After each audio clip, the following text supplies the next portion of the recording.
Video live? It's video live, Tony. That's it. Oh, all right. But don't worry. The Oh. main thing is let's not say anything that could get anybody into trouble, and we should be Good. okay. Good. Okay, welcome everybody to Founders Focus. This is a special show because we usually do these shows on Wednesdays, but I wanted to make a special exception in this case because I wanted to accommodate this particular situation, because my guest today is the famous Tony Jamous, the hardest and most elusive CEO to track down for a podcast, I think. So we had to move it to a Friday, and it's going to be a super exciting conversation with the leader of a business I think is that has one of the chances to win a very, very big prize in the world of work tech. So Tony Jamous, CEO of Oyster, welcome to the show. Hello everyone. Hi Hong. Thank you for having me here. Excited to be talking to you all today.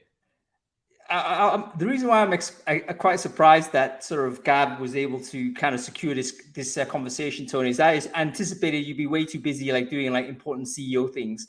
So I wondered what did you have to cancel today in order to come on to Founders Focus?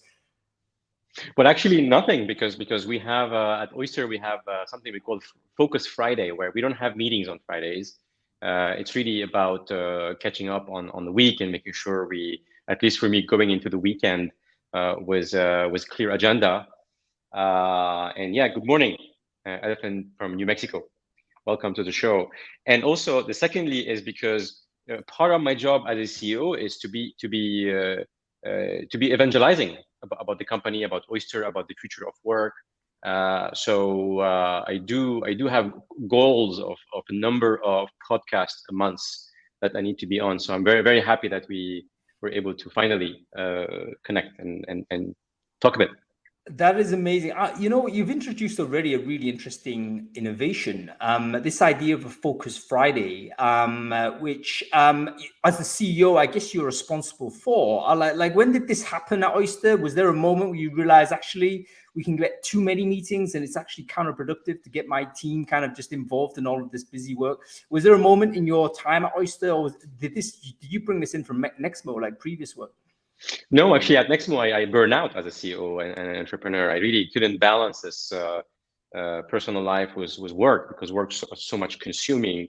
And at Oyster, one of the commitment I have for myself is I don't want to burn out, and I want my team not to burn out as well, because I look at the CEO and see how the CEO is leading and living, and then so I don't want to put unnecessary pressure on my team. I don't want them to burn out. I deeply care about their well-being. So since the beginning of Oyster, my Friday was a no meeting Friday. Wow. I was the only one doing that because I want to be present in the weekend for my children and my family and myself.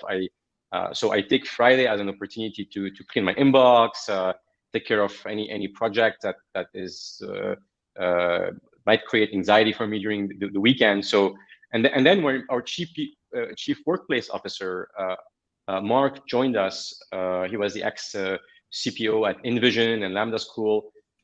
We've discussed about it, and we decided that let's make it a company policy. Let's make everybody in the company have a Focus Friday, and this is the day where no internal meetings. It's 100% asynchronous work. You know what? That's amazing, Tony. I think one of the things that CEOs often forget is that people do actually look up to the CEO, and they do actually even if you're not consciously trying to do it, of course you're going to see the example, and of course you're going to try and do what the CEO does. So even if you're broadcasting, hey, listen, guys, no meetings on Fridays, but you're the one doing meetings or you're the one doing whatever, everyone's going to still feel, you know what, Tony's doing that, I better do it. So I think this is a really important insight for leading, not only rhetorically but in reality. One of the areas that was what we forget about leaders is that we have a responsibility to do no harm. We have to take our holidays so our team member can take our holidays. We have to work reasonable hours so our team can work reasonable hours. You don't want to hurt anybody, right? You're here to create value, to improve the world, to give people the opportunity to succeed. But that's your job as a leader, and you have to look at yourself first and model the way. Otherwise, you may end up causing some harm somewhere in the world. You know what? That's an amazing sort of insight, also, Tony. Because now that we're talking about it, it's obvious that the leader behavior is like the baseline. And I recall back in the day when office working and stuff like this, like you'd never want to leave before the boss. That kind of feeling, right? Yeah. And so the boss has to leave at 5:30 or whatever. You need to go because there's Like, other people worried about this. Hong is it's really about psychological safety at work. Like, when I look around me, I see organization that engender fear with their workforce, with their employee base. Like sometimes it's like people get afraid to fail, get afraid how they look internally. There's so much fear that dominates our workforce, and that shouldn't be the way. Like, how can we create a work situation where people can be themselves? They have a clear clarity in terms of what their goal, what their objective is. They know what good look like. They get regular feedback. This is what we're trying to create here at Oyster, is this kind of highly safe psychological environment, so people can feel good at the end of the day and about their work. And one way for me to measure that, to measure psychological safety, is how much fun we're having. Because you cannot combine these two. If people are afraid, they cannot have fun. Not having fun. Correct. Yeah. So fun for me is a leading indicator of psychological safety. Yeah, but how do you measure it, Tony? How can you put a metric on the quantity of fun that is being had? I want to explore this because I think it might be possible, actually. Especially with the emoticons, sentiment analysis on chat and stuff. There's probably a way, right? So, what have you thought about? Have you sort of thought about ways in which you might be able to measure this? It's really hard to measure it. It's something you feel, right? So, but however, what we've done at Oyster is we have every day within Teams, there's a chatbot in Slack that asks us, how are you feeling today? And you can put some words. There's emoticons that tells you if you're green, orange, or yellow. And that data is collected, and we have a dashboard that we can look at how this well-being of the team has evolved over time and who is having more challenges than others. But in order for this to work, it has to be authentic.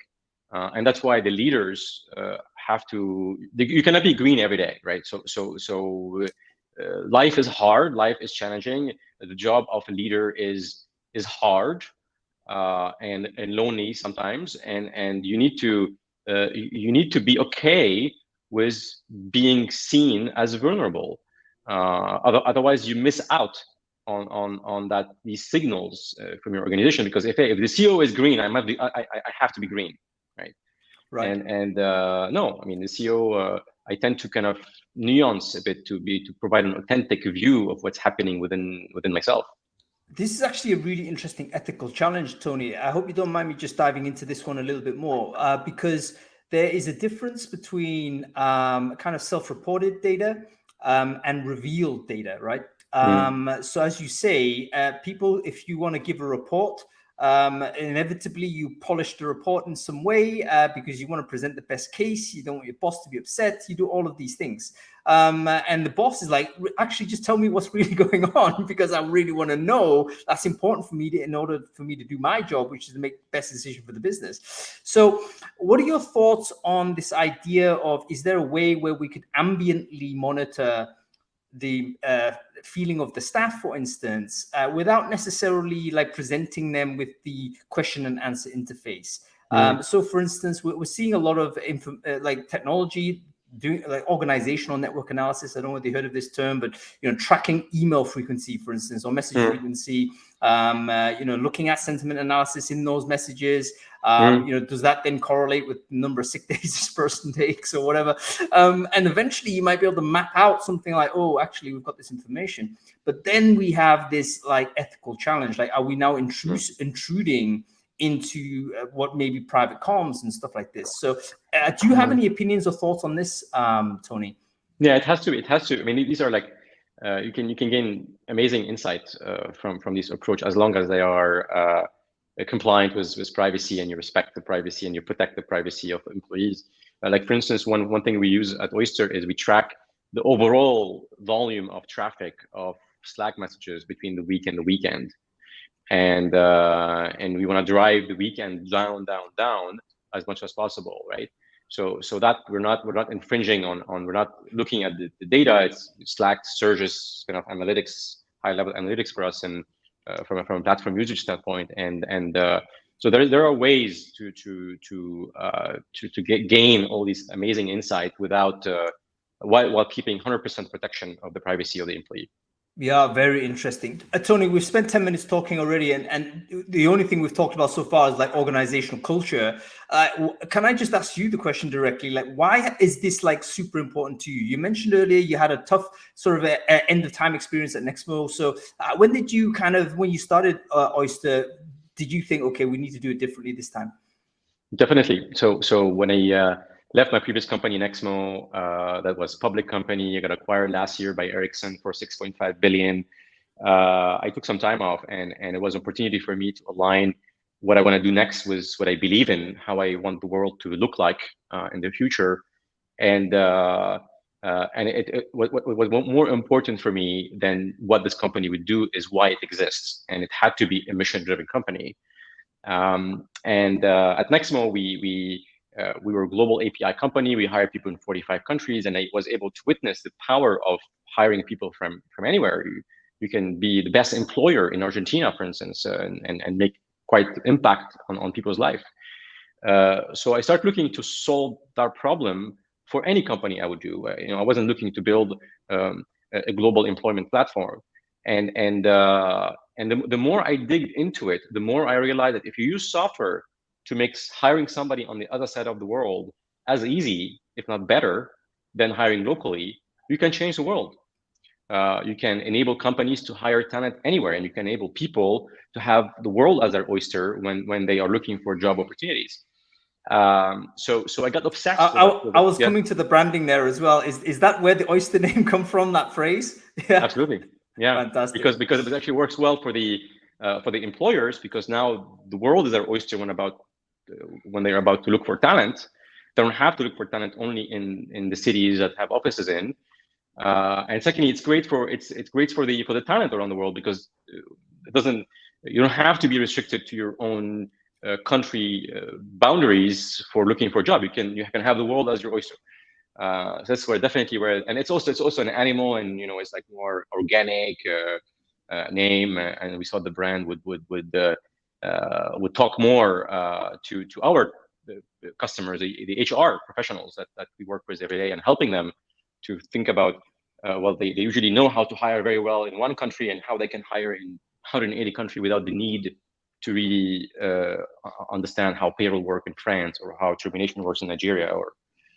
Well, I mean, the problem you are solving, or Oyster is solving, is so fundamental to such a significant barrier previously for companies that were locked into a certain geographical location because of the ignorance of things like compliance and payroll. And, forget about the sourcing and attraction side. Like, if you had the person, you would not be able to handle paying this person. You would not know how to do it. So Oyster is really, I think, unlocking. Is the reason why it's such a hugely valuable business, right? It's like, oh my goodness, if somebody actually gets this right and creates a turnkey solution for an employer to be able to post a job and hire that person from anywhere, that makes such a huge difference. Why this is so valuable for the world, and for the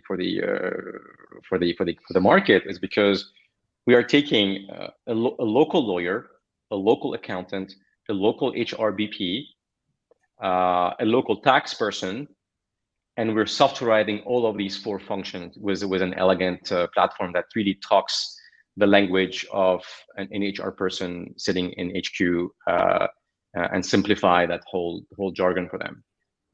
That's why it's a heavy lift really to solve. You have Carta that solved the lawyer and a spreadsheet with cap table.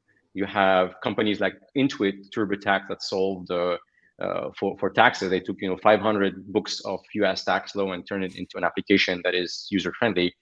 So we're solving lawyer, HRBP, an accountant, and payroll in one country with one platform.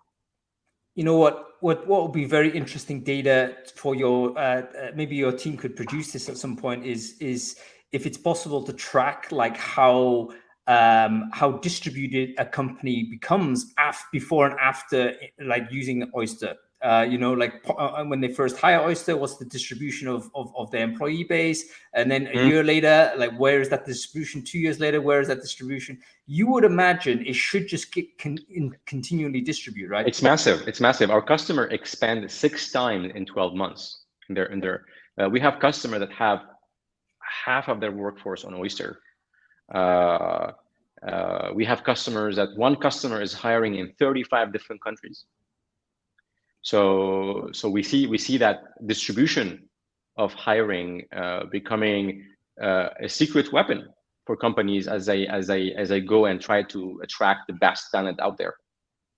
What's another thing that's interesting is that previously, when you're looking at this type of international hiring or hiring from a global talent pool, typically you'd need to have a strategy or a plan around it, right? You're going to say, right, I'm going to definitely plan to hire this engineering team in Buenos Aires. I need to have this, and this involved before I even think about it. But now it's like, okay, just stick the job out there and see who the best people are. And you don't have to do that like forensic detail in advance of actually identifying and speaking to the people. So I think this unlocks the door for so many businesses out there. Tony, we have to talk about COVID-19 because it's obviously a mega accelerant for your business. Now, you started Oyster before then, but kind of like very close to when the first breakout was happening. Yeah, did you January have an inclination at that? Yeah, did you have an inclination at the time to think, okay, this timing is perfect, or was COVID just like something like very small in your mind when you started the journey here? So we started the January 2020, the business, and the moment we raised our first seed round, COVID hit. And it took us a few months to realize, 3 months, that, oh my God, we have to accelerate everything. We have to get ready in big time. So we built an employment infrastructure in 180 countries. We built the best software platform that makes global hiring possible and delightful. And we built an amazing team that is today nearly 400 people distributed in 70 countries mostly in the last 12 months. And what changed really, what the pandemic changed, it accelerated the remote work trend. It could have taken another 10 years to get to where we are today. It just kind of contracted time and pushed smaller organization to start having a global talent acquisition strategy. Before, who can hire at that scale? It used to be enterprise customer because they have the entities and the lawyers and the accountant, and they have all these service providers that can help them. But SMBs, smaller organizations and startups didn't have that luxury. Now it has changed when you give them a platform like Oyster that we're coining the autopilot of global employment, because they can scale super rapidly and hire anyone anywhere with a few clicks. Last year, 6 hours was the record between submitting a contract to the employee ready to go and work for a company on our platform. This year, I expect it to be less than an hour. That's a great number to look at, man. I mean, that's a great number to look at. I mean, and you have to understand, unlike the US where employment is at will, other countries it's much more complicated. I mean, like there's no way, like in a talent acquisition person sitting in HQ, they don't need anymore to really go and dig into what is termination policy look like in Morocco. They don't have to. Yeah, I mean, again, it's a huge barrier prior to software solutions like this. It's not that it's impossible to figure out. It's just that extra admin load for someone who's already up to capacity. They're not going to go there. So they've always almost like unfairly neglected talent from different parts of the world because they just didn't want the prospect of having to deal with additional admin. So if you remove that, go ahead. You remove that. When you remove that, right? So you have, let me give you some data. There's 1.5 billion knowledge worker coming into the workforce in the next 10 years, mostly in emerging economies. All they need is a computer and a laptop and a calm place to be able to be effective.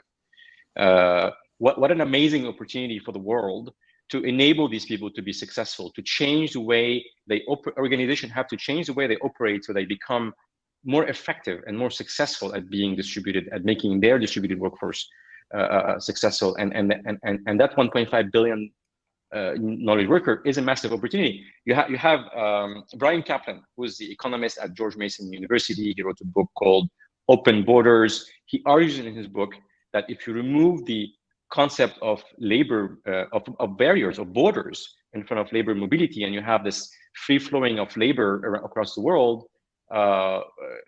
you can triple the world GDP. You can triple the world GDP. So we have this is not a business opportunity. This is a societal, an economical, and environmental opportunity, because all these people that don't have to commute anymore, and they can be spread instead of being cramped in cities. We've been pouring 4 times the size of New York City in urban areas in concrete in the world today every year. And these people, nobody, so I can imagine some people wants to be in the city for the lifestyle. I get that, but most people don't have a choice. I think most people who kind of end up in cities, and anybody who's living in a big city now would probably agree, you probably weren't born in that city. How many of the 10 million people in New York were born in New York? Probably less than 50%. How many people in London were born in London? Yeah. Probably less than 10%.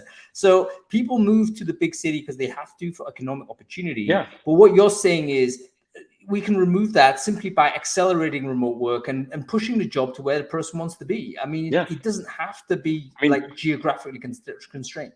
I mean, look at where, I used to live in London and the Bay Area for 15 years. I know you're in Cyprus, Tony, and having a villa. Let me show you. Oh my God, that's amazing. Yeah, I mean, this is like the most beautiful sunset in the world. It's here. I live in a small village. It's a fisherman village. I don't need anything more. I can lead a multi-billion-dollar company from here.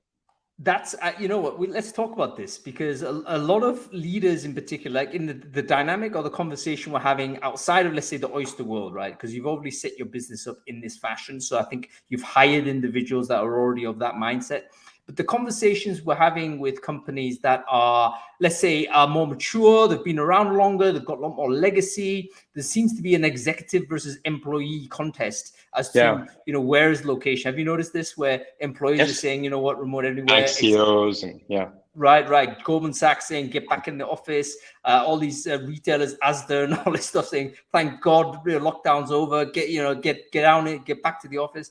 And it's like, okay, clearly all bosses feel that they cannot run a business this way. Now you're saying you can. What lessons have you learned running a remote only business? Because I don't think Nexmo was remote only, right? So this must be the first time for you also, Tony. So what did you learn, and what are the things that are possible, and how can you get this wrong? Yeah. So what I learned is that it can be more efficient and also better well-being for the employees if done right. It's a win-win for the business and for the employees. But to get there are challenges. So there are challenges in terms of designing a way of communication and collaboration that is inclusive, that can make everybody successful, no matter what they are. That's obviously using a lot the asynchronous way of communication and collaboration. At Oyster, we are innovating in that space, and we're open sourcing a lot of our way of operating with the world. The secondly is it's harder to actually build trust. It's harder to build trust because trust is a very there is some emotional component to trust, and there is a physical body language presence that it's really hard to capture, so we have to double down on trust in distributed organization. We have to bake it into the way we operate and that's why one of our values at Oyster is build trust. And we have various ways of building trust. We make it. I was going to say, how do you do that, Tony? Like, what are the techniques to build trust in a remote only environment? So I think first is you need to have the commitment of everybody in the leadership team on psychological safety. How can we be the safest place to be in terms of building, in terms of just being? We don't want to create an environment people are scared to be here. Secondly, for me, building trust is also about I call it absolute commitment to the success of the people. So you have to kind of manage your ego as a leader and make sure that there's nothing in the way between you and being absolutely committed to people's success. Third is for me is also building that rapport, that social connection that it's hard to build in distributed work. So for instance, in part of my team, I have when I do my one-to-one with them, we always start with checking in. We always start with checking in on how they're doing in their life, in their work, and that requires that the reporting happen in advance. Like I don't have to check out the result of what you're doing. I'm checking on you as an individual, as a human. So we have this always reporting happen in advance. It's asynchronous.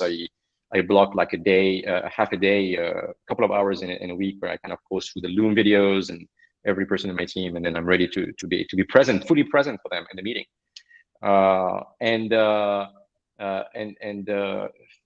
Thirdly, and I've been reflecting on that in my personal journey as a CEO, is what is kind of, it's really addressing what's in the way of trust. And what's in the way of trust is usually for me is this negative emotion that we hold in our heart towards others, and we are completely unconscious. Think about anger, resentment, and in order to manage that, these emotions, you have to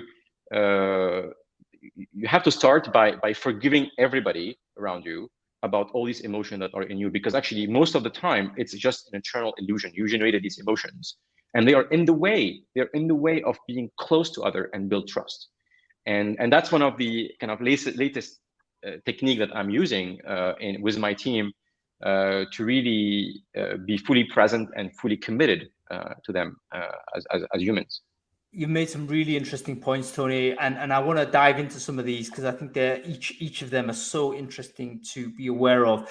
One of the second point in particular immediately struck me. I'll introduce it now before I forget it. But you're saying, hey, listen, one of the ways to do this is to invest time in the person. So the one-to-one relationship, one-to-one meeting should be a meeting between one-on-one persons, and you can do that by having the report delivered in advance through Loom video. Yes. And I just wonder how many people actually do that. I mean, if you're a manager and you're dealing with a one-to-one, are you actually collecting the information asynchronously via Zoom and then just having a chat with your person, or are you trying to do them both at the same time? Because there may be two different activities, right? And those two things can be separated. Where did you come up with that idea, Tony? Because I think that's quite an interesting innovation. Yeah, I mean, our team is the best team in the world in terms of building distributed best practices, and our chief people officer has been 20 years building distributed teams, a thought leader in the space. So we're bringing innovation. Our goal is to be the gold standard of distributed work. So because we have to prove to the world that right, you have to eat your own dog food. Yeah, totally. You can be a hyper growth tech company, have high level of well-being and belonging in the company, while being distributed in 70 countries. So we're really pushing. We have to push the boundaries of what's possible here to be able to invent a new way of working, and that's why you need discipline. So part of the asynchronous work is that not only you want to have the tools, but you want to have the rules and kind of enforce them from the top. Obviously, while staying open for innovation and improvement. Like I have my chief of staff that created a process for my team that enables them to update, provide their Loom video and their asynchronous update on Monday before Monday evening cutoff date. Tuesday morning, I wake up, I listen to all these videos. Tuesday afternoon, we have an executive team meeting. And then after that, I have all my one-to-ones in the week. And as always, we spend 10 to 20 minutes in the hour. It's really about checking in on the person. I call them heartbeat meetings because I already know what the results, and I need to know your challenges. And we've already been talking about them maybe for a couple of days on asynchronously. And so I am fully present for my teammates in that meeting.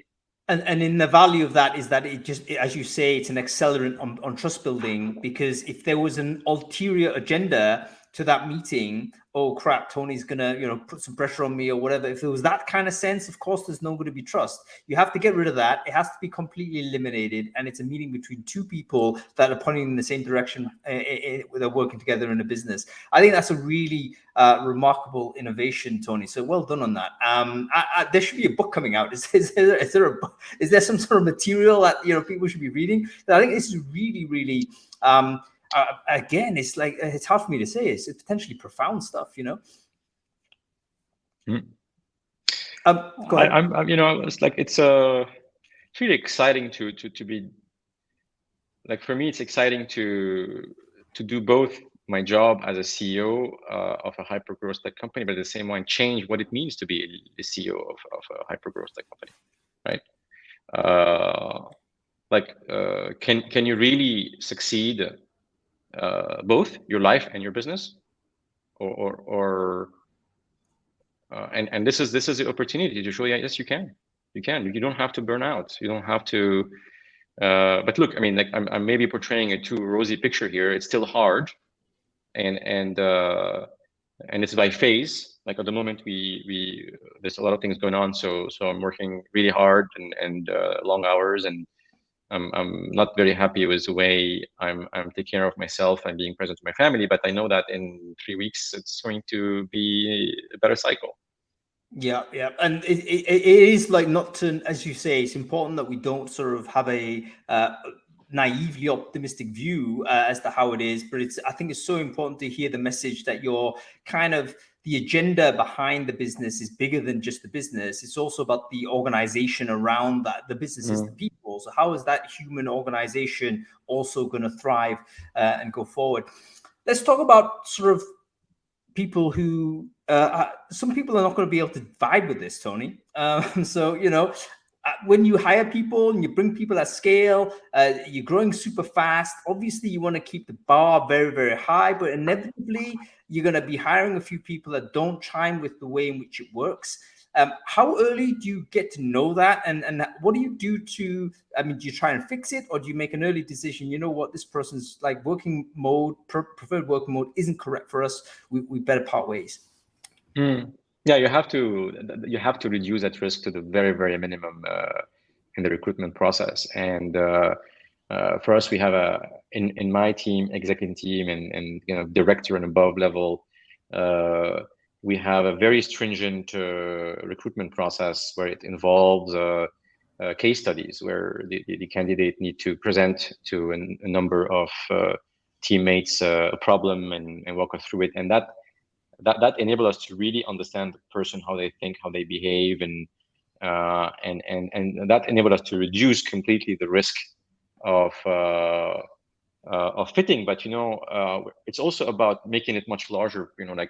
Like you don't want to have a culture that is too discriminating. You want to have a very more universal culture to a certain extent, so you can actually enable people from various behavioral patterns to fit. And that's what's also in distributed organization, is that you're not in the office, right? You're interacting mostly with your people asynchronously. So as long as you can take these asynchronous way of working and codify it in the way in how people should behave, how they should conduct meetings, how they should make decisions, how they should take care of themselves, then you start creating a meta culture of work that is independent of the personal preferences or behavioral patterns outside of work. You start having a more homogeneous way of behaving at work that is designed specifically to make people successful and highly collaborative, right? Also, yeah. What about the argument that there's some people that can't work very well asynchronously, but they're not aware of this?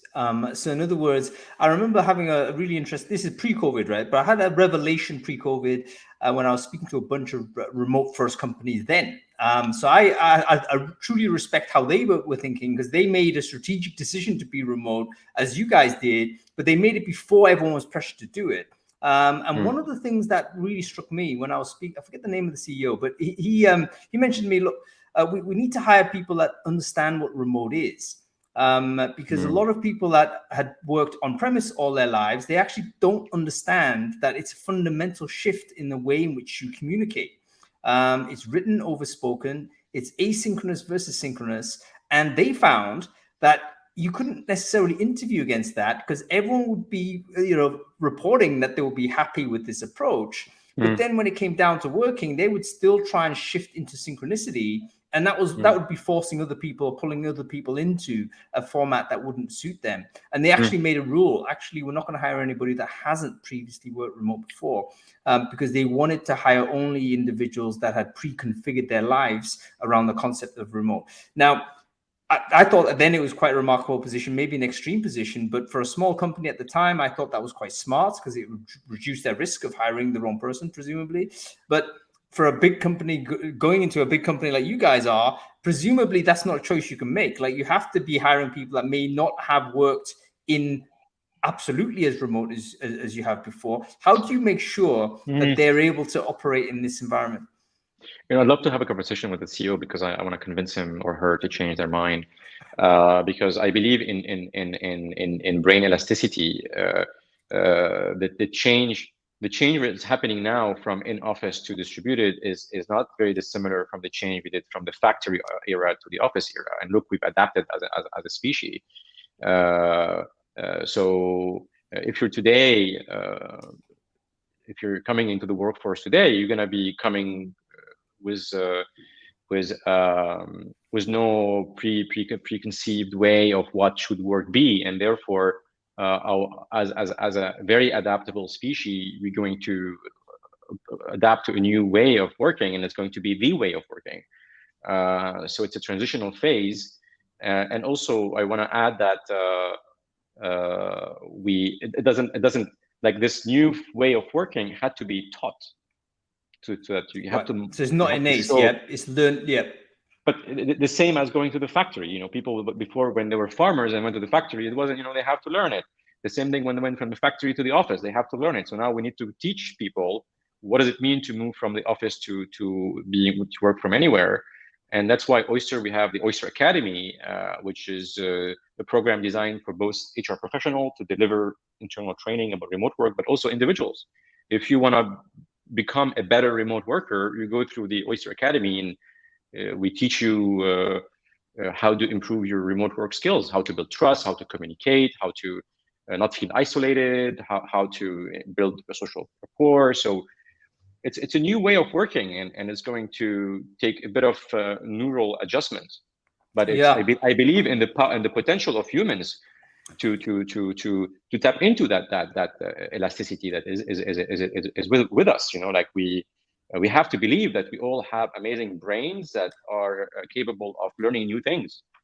I think that's absolutely true. I mean, we understand enough, I think, about neuroscience that plasticity is something that we all have, but it needs to be practiced. In other words, it's possible to become more rigid over time. As we all know, as we all grow older, inevitably our plasticity becomes a little bit more rigid, but we have to break it. We have to always constantly heat it up to make sure we're learning new things. And I think that's a human life skill that we should all really try and implement. But sometimes, of course, we find ourselves not able to do that for whatever reason. You talked about the building of trust difficult in a remote setting. I think that is true. You've developed techniques to improve this. There is an argument to say, look, this is the reason why Zuckerberg has gone so hard on the metaverse, because I think he is aware that, yes, remote is going to be difficult, and maybe a bridge towards that is some sort of experience where it is certainly a digital experience, but it still generates that ambient information that you don't get through either writing or through textual communication, basically. What's your take on metaverse? What's your take on AR, VR? Have you guys experimented with it in any way in a working context? Yeah, we have looked at it, and definitely there are a lot of innovation that are happening in that area. Many of them is about to recreate the office virtually, the office experience virtually. I think that's a valid path, and there are certain way of working. That there are ways of working that requires to have this office proximity type of interaction. Think about like brainstorming session or solving highly complex problems in real time. I think this is require that. But the majority of the the work we do as knowledge workers is actually doesn't require necessarily to be in the same place. And so I think that there are the parallel tracks. There are these kind of two ways of working in virtually and in a distributed way. And I think they're not going to be a right or wrong answer. I think it's going to depend on the use case, because it's really, if you really want to have, if you're an engineer in Ghana, maybe you don't have access to that technology yet, right? So why do you want to create these technological barriers?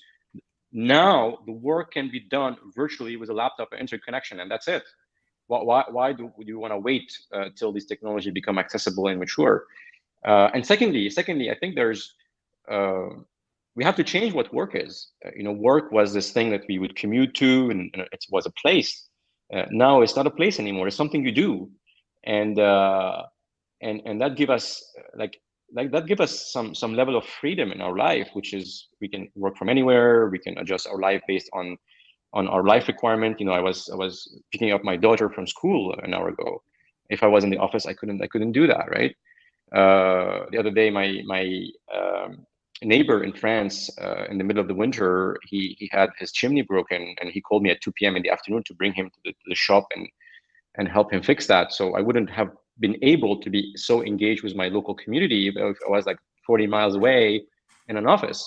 So there's a new vision of work. There's a new vision for work. I just say that's a really remarkable image. When you're like a CEO of a multi-billion-dollar business trying to fix a chimney from a neighbor, that's a great image to hold on. But I think it does have a very important message, which is the previous division the hard division we had between life and work. We work-life balance and all this type of stuff.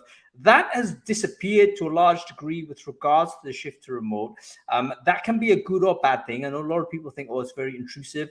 But on the other side, if you have control of the intrusion, like in other words, you can actually have the agency to shut the door if you want, or you can let it in if you want. Suddenly, all the stresses disappear a little bit. And as an additional sort of factors, all those little admin tasks of life that previously we were not able to perform. We had to offshore that or outsource that to somebody else, or we had to load it up onto the weekend.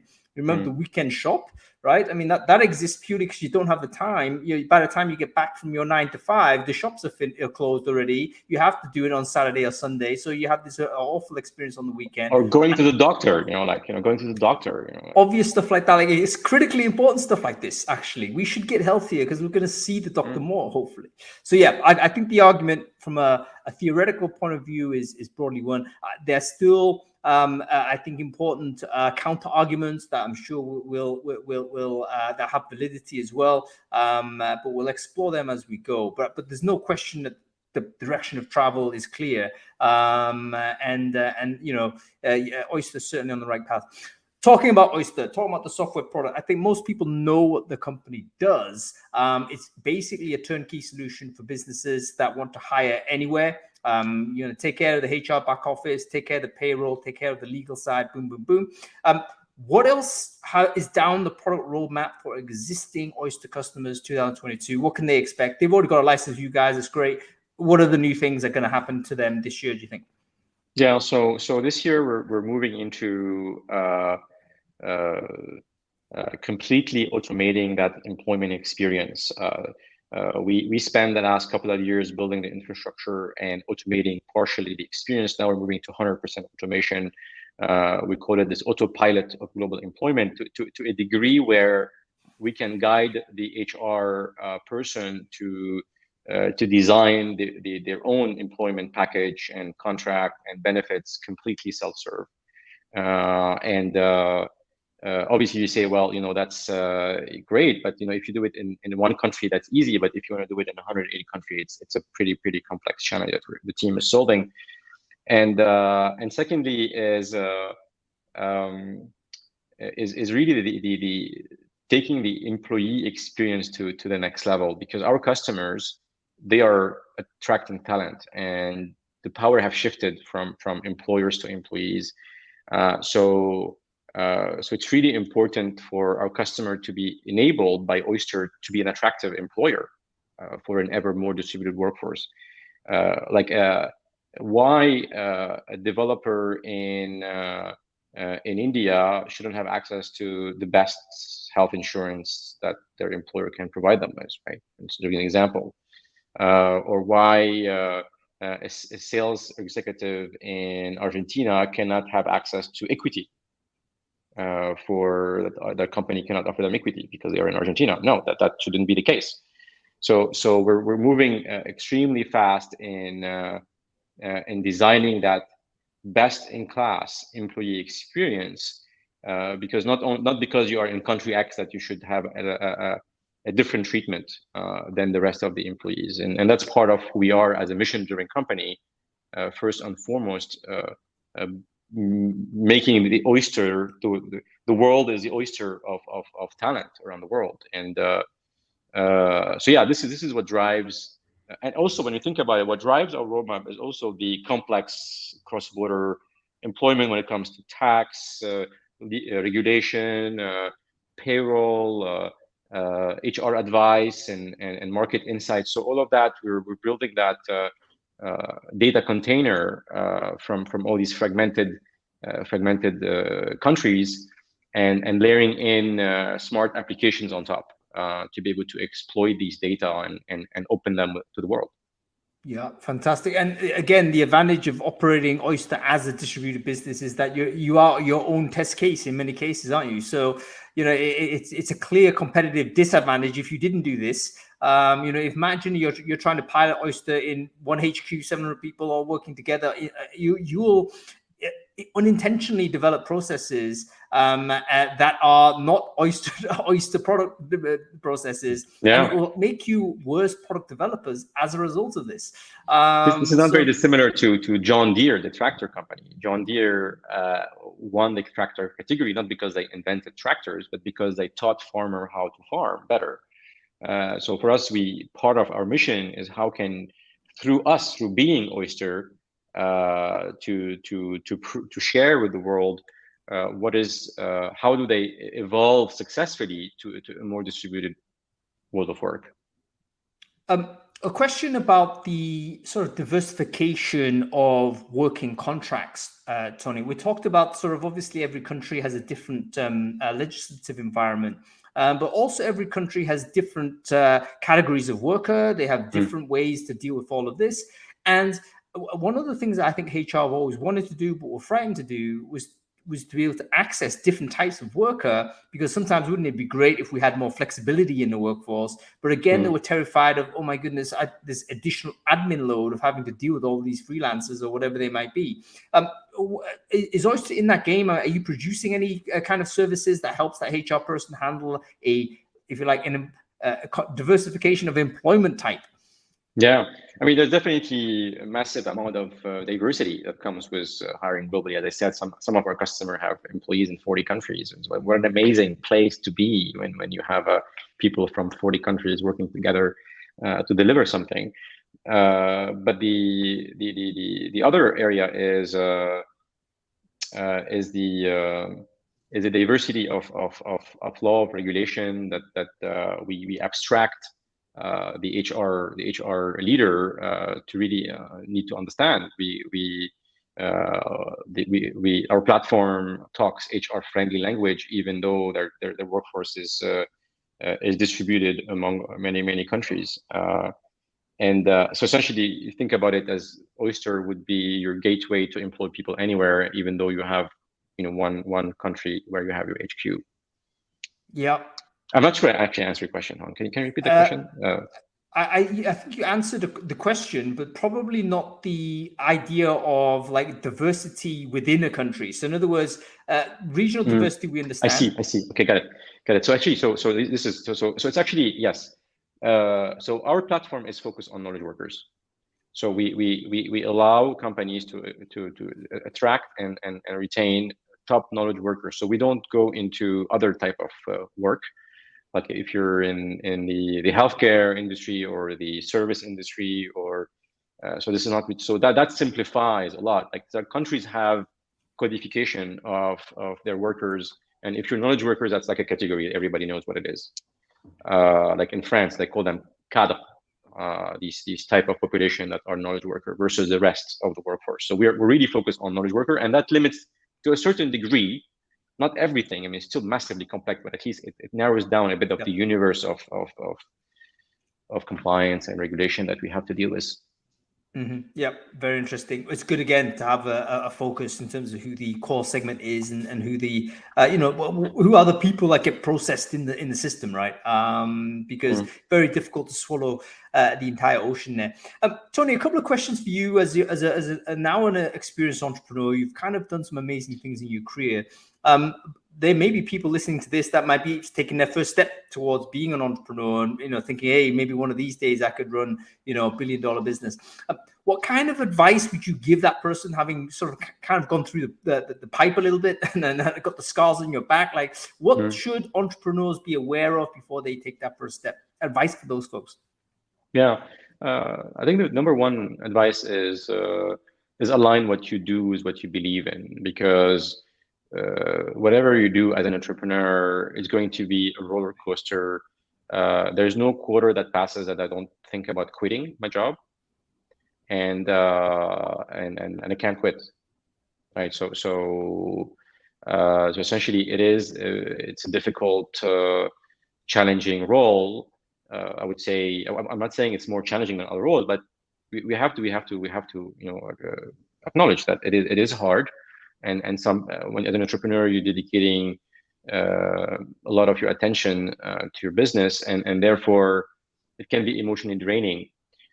So the first thing is aligning what you believe in with what you do enables you to really be clear about why you're doing what you're doing, and gets you to overcome some of these low points in the journey. I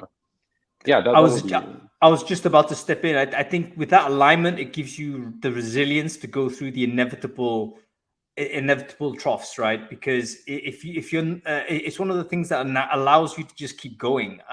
Because a lot of success.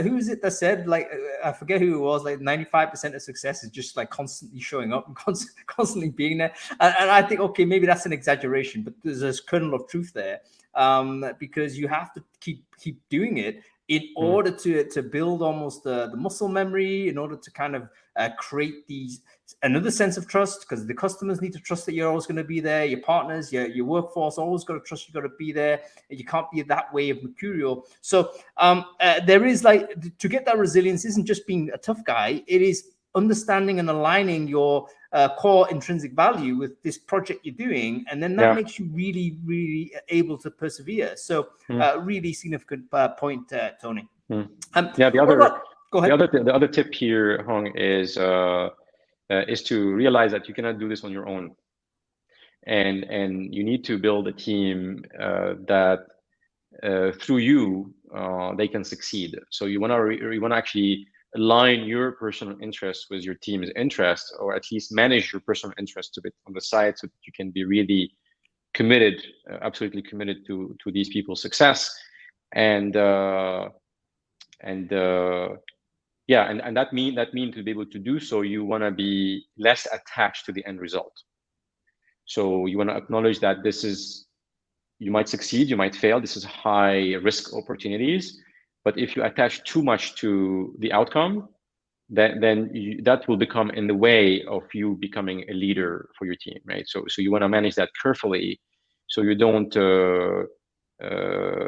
bring in all the negative stuff that we know some CEOs might bring into an organization. They get like blinded by we have to get to this point. We have to succeed. We have to, let's do everything. Let's burn the competition. Let's burn $100 million, and let's work over the weekend. Let's just, I don't buy that. Yeah, I think that's in the way. I think with that end goal, it's really tough balancing out mentally, isn't it? Because of course you have the dream, and of course you have the confidence you will get there, and you need to apply the effort. But having established all of those things in your own mind, you need to then compartmentalize that and say, understand it's also a very difficult journey, and there's any number of reasons why it will not end up in that location. And in fact, if you look at some of the most amazing tech businesses, or any kind of business that has emerged most of them started off trying to do something different before they failed, you could say, and then they rediscovered a new path, and from that failure they built on and went forward. So it is perfectly possible, but I think so important. Again, you don't want to crush yourself mentally to try and do this, and at the same time, don't compromise your morality either. I was just thinking when you're talking about like CEO misbehavior, I was immediately thinking of like Theranos, for instance, and that famous example. Criminality goes in and all this type of stuff happens. I'm talking about much less serious issues like this. I mean, there are very, very much, if you take a big percentage of successful CEOs today and leaders in the world, it wasn't without making some sort of damage somewhere, emotional like who doesn't like, we all see this image of a CEO as a fearful, powerful person that can fire people and assess performance, and is very, their mood might influence, like people are that's where, and I understand.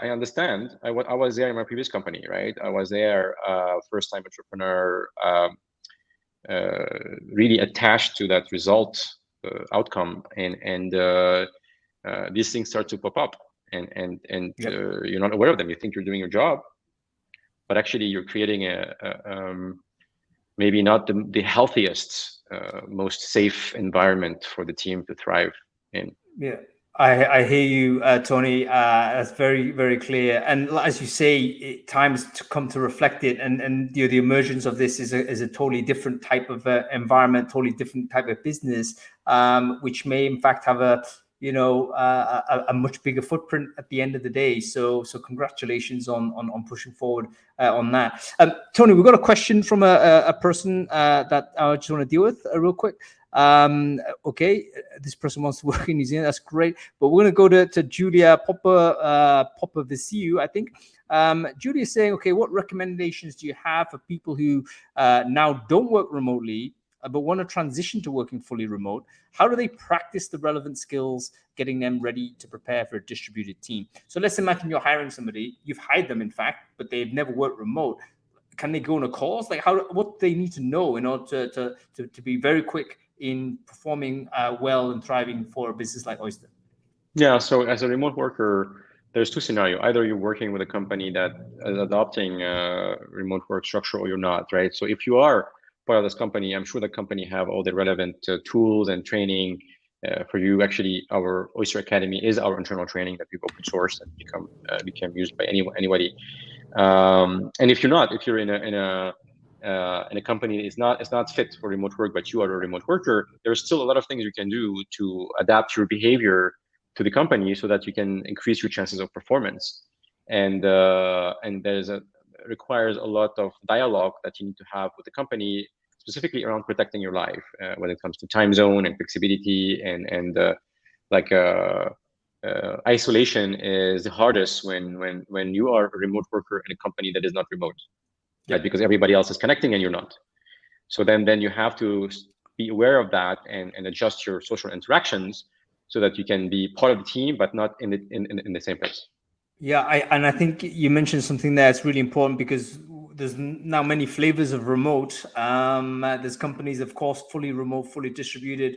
Other ones are kind of split in different ways. I think that's a really difficult one to kind of wrestle with, to be honest with you, when you have like, people that do meet in person and people that don't. It's like that. Is how healthy is that?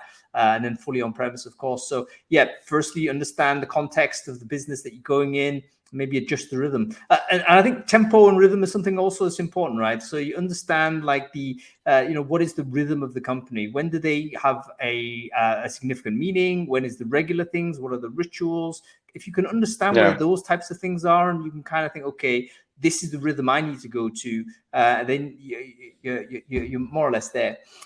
Okay, Tony, listen, we're running out of time, and I don't want to take any more of your weekend away from you. I can see the sun is just coming down, so I want you to go out there and get some more sunshine, dive into the sea or something.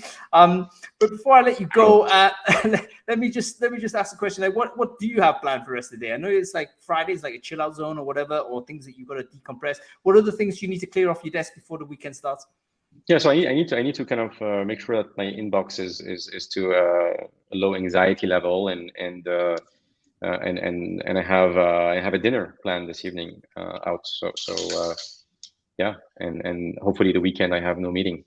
I love it. I love it. Well, Tony, enjoy your dinner. It's been an absolute pleasure speaking with you. I think we could totally have another couple of hours chat about this. This is fascinating stuff. I've rarely met the CEO who is as committed to company culture, genuinely committed as you are. So best of luck to you and everyone at Oyster. It's very exciting to see where you guys are.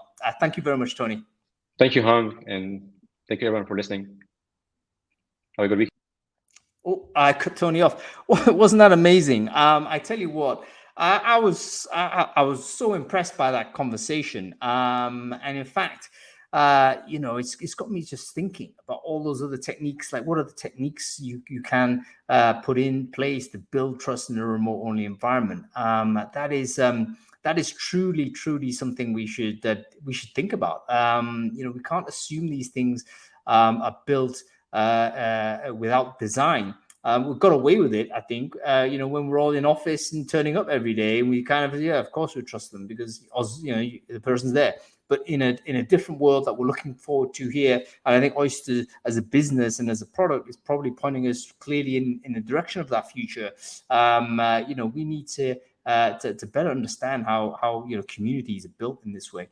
Anyway, listen, everybody, I hope you've enjoyed that Founders Focus. It was a great show. I really thought it was fantastic. We're back next week, of course. If you like this kind of conversational chat, please follow the channel. We do these types of shows every week. We're fully loaded with Founders Focus talks, by the way. We've got loads of them coming up. I think next week we're with I forget who we're with next week, actually. Maybe Pedro Oliveira, actually, talking about talent protocol, Web3 and stuff like that. We are back next Friday as well with how to tell a good recruiter. So we know it's like super hard to hire recruiters these days, but if you do encounter a recruiter and you want to bring that person on board, how do you know they're any good? Do you still just look at the CV and think, okay, that person must be good because they worked at X? Is there a way in which we could tell that person is a good recruiter for your business? That's what we'll be exploring. We've got Mark Dubel at GitLab joining us. We've got Farah Kanji from Founders Factory. We've got who else? We've got Katrina Hutchison O'Neill, who's been hiring recruiters like crazy. So we've got loads of interesting people to join us on panel to talk about that topic. Make sure you sign up for the episode, and we'll see you then. Okay, I want to go out. I think there's some sunshine in London as well. So forget what Tony's doing. I'm going to get some rays.